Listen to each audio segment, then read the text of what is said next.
Hey YouTube, GarageBase here, back at it again. Today I'm going to do a very quick video on this 2008 Audi A4. It's a turbo 2.0.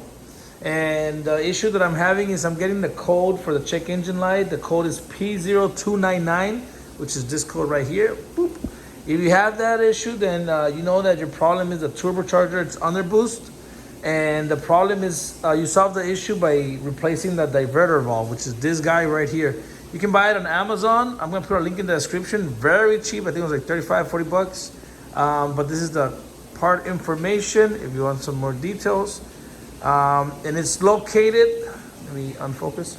It's located right here on this side of the car underneath. So I'm gonna show you that in just a second. This is gonna be a very quick video because it's a quick job and this will solve your issue.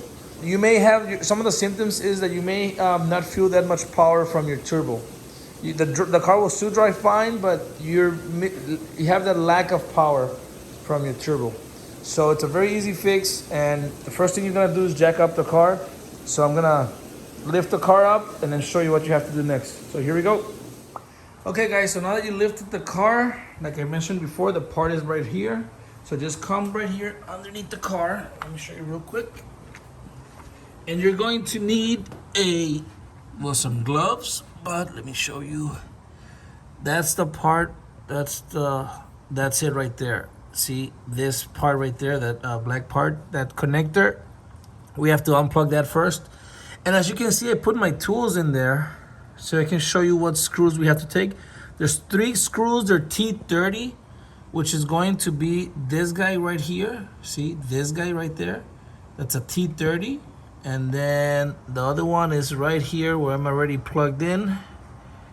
Right there, you can see because of the hose, but right there. And then there's one on top of it. There's 3 holding it. What we're gonna do first is we're gonna unplug it, which is just like a push and pull. I'm gonna use gloves, and let me show you why my part is bad. Because my turbo, which is up there, or the engine, I'm not sure exactly what, it's leaking oil, as you can see, and all that oil is falling on top of this part, and I guess that messed up something on it, but it's really oily or whatever. And not only that, but just these parts that go out anyways. So I'm gonna go ahead and unplug it, just to push and pull. As you can see, let me show you right there, there's a button right there where you can push and then pull that cable. And then those 3 T30s, they're size T30, there's 3 of them. I'm gonna go ahead and remove them. Yeah, there's a better angle right there. I'm gonna go ahead and remove them, as you can see. And then I'm gonna show you if there's anything else you have to do. So here we go. Okay guys, so I removed the part. As you can see, it's right here. And when I opened it, everything just fell off. So I'm assuming that's a good sign, saying that it's broken, because the new one stuck, it doesn't fall apart.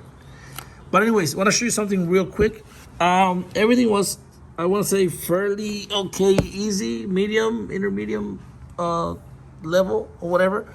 If that makes any sense. But anyways, the hardest one, the issue that you're going to have is the rear screw, the one that's behind the little part, because you can't really see.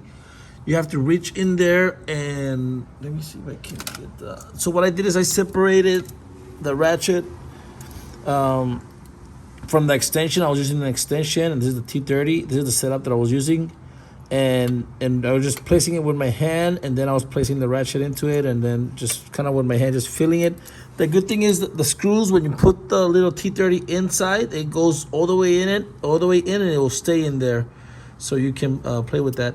I also didn't unplug it until after I removed all screws, because it was really hard. And once I removed the screws, this thing just fell off, connected. And very easily, I came in with a flathead. And I placed the flathead in this little gap right here. Boop. And pushed it up, and the part fell down. So that was a good tip right there. And that's it, guys. I'm going to do the same thing, but in reverse, just to put the new part in. This will fix your issue. Hopefully it helped you guys. Thanks for watching. And have a great day, guys. Please like and subscribe. Oh, I need to wash my hands.